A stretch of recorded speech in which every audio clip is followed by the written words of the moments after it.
Jaz vam bom skušal povedati, da ne moramo biti prodorni, če nimamo energije. Energijo dobimo s telesno zmogljivostjo.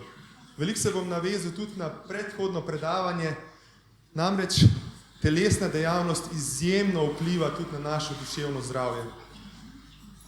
Izkušam vam povedati, da je resnično izjemno pomembno, da skrbimo za svojo telesno zmogljivost in ena rak rana v bistvu našega sodobnega načina življenja je tudi sedenje.